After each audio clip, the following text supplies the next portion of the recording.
Hey guys, welcome to another edition of EMG's Talk About. I'm Damian Navarro and I'm joined by my colleague Meredith Bunch. Hello. We actually just got to attend the NAGAP's annual conference in Washington, D.C. And if you're not familiar with NAGAP, it's the National Association of Graduate Admissions Professionals. So really it's representatives from deans to admissions coordinators from all over the country and even all over the world. I think we saw some international. Yeah, there was definitely a large international presence there. So it was kind of neat this year because especially Washington, D.C., obviously you see such a cultivation of different people coming together that are inspired by everything that is new in admissions and specifically graduate admissions. And there was also representatives from a number of different types of professional schools. I saw a lot of public policy for some reason this year. There was a lot of public policy, social work. I saw a lot of that, law schools, really all over the board. Yeah, we're traditionally, I know in the past it's been a lot of business schools and more law schools, but I think we're starting to see even the smaller programs that are kind of coming out of the woodwork to understand what their colleagues are doing.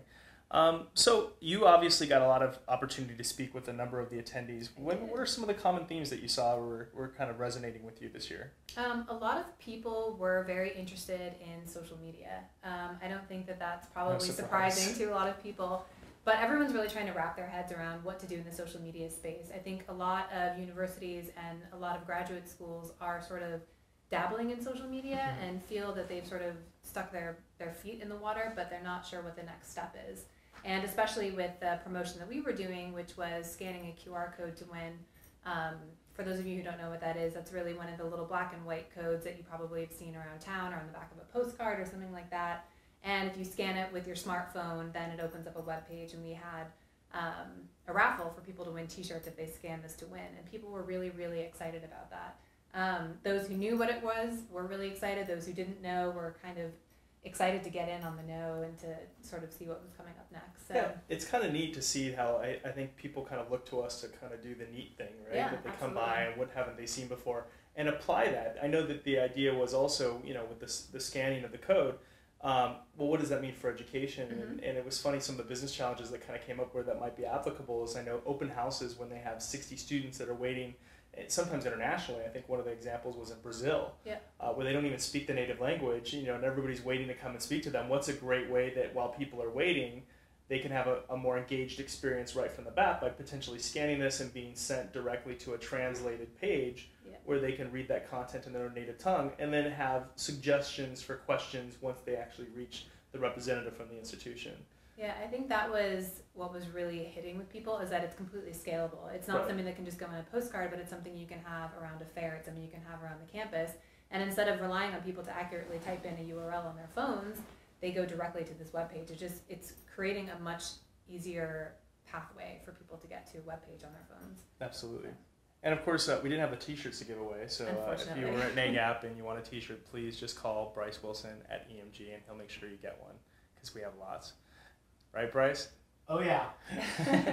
I think one of the other cool things that we saw, you know, talking about ways that education can actually use these new social channels. Obviously, Twitter is not new, but I thought something was really interesting was the sponsorship of what was, I think, their inaugural Twitter Fall, right? Yeah, definitely the inaugural Twitter Fall. Very cool.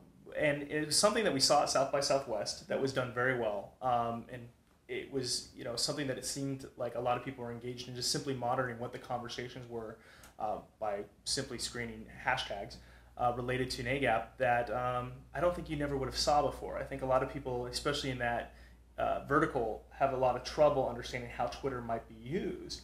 And you could see that almost a competition ensued where people were really wanting to not only get the most viral, the most popular tweet out there, but they really started to track and understand that they could monitor other things that were happening in the conference in other areas that they weren't physically able to do. And I think that connectivity between the physical space and seeing a Twitter Fall right in front of them on a large screen, and then understanding the connectivity that they had to everybody at that conference was somewhat innovative for that particular group. I would say it was absolutely innovative, and even myself, I use Twitter all the time, and it was still fun to walk around and see my name on the board. And just to sort of explain what the Twitter Fall is, it's on the television screen or on a computer screen, pretty much whatever screen you want it to be on. EMG created code that aggregates all of the NAGAP hashtags. So as you're tweeting and you put in the hashtag NAGAP, every single tweet that has that in it is coming up on the Twitter board. So as people are walking around the convention center, they're able to see what other people are saying. they can kind of learn how to get in on the action, because then it's fun for them to walk around and also see their screen name up on the board also. So I think it was definitely encouraging participation, and it was encouraging people to try new things. And that sort of goes back to the QR code. You could tell that people were excited about new things. And to your point, Twitter's not new, but to some of these people, it is. And I think it was just fun to give them new technologies to play with. Definitely. I think also one of the more common themes that I heard is that, now that the economy is somewhat shifting, especially among the larger state organization, there is budgets now for some of these projects that have been relatively been sitting on the shelves. A lot of web overhauls were coming up, including those with some pretty ornate content management systems attached to them. Yeah. Did you hear that? Was that also something you were seeing there, that there was a lot of these more major projects that were kind of waiting to be funded and now are finally starting to get a little bit of footing? There are definitely projects that are starting to get footing, and we've established a few partnerships in the content management space over the last couple of years that you definitely heard those partners' names coming up. Terminal 4s, Ectron, and Genius, a lot of these companies that we work very closely with are in the consideration set of all of these universities, which is really exciting for us, and to also see those larger scale projects coming back on the table. It's definitely a good thing. And attached to those content management systems, you're also seeing, I think, a lot of the teams that are associated with developing out admissions materials or marketing materials, or whoever they might be representing at the organization, are all also reevaluating their roles.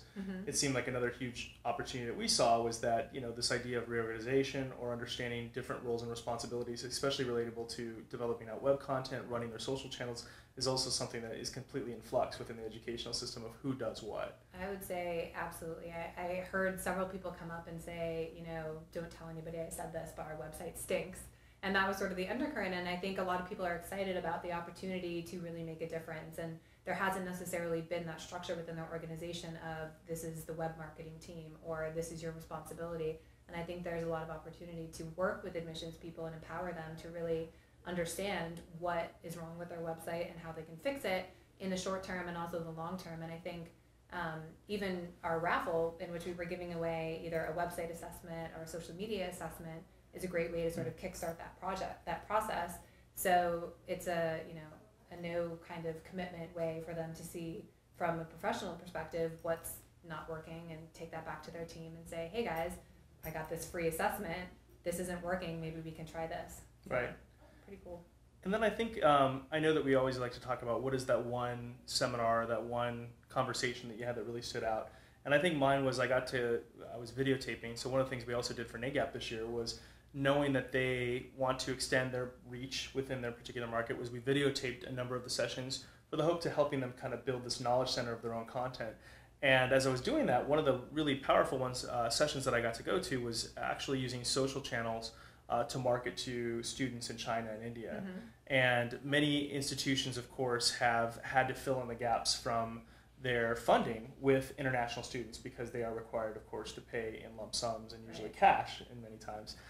So it was just a really engaging group led by, I think it was the Dean of Admissions at Tulane University, and who also, I believe, sits on the board with NAGAP. And he brought in two experts, one that was kind of more focused on the India subtext, and then the other one that was focused more on the China side and he represented an institution that was in Ireland.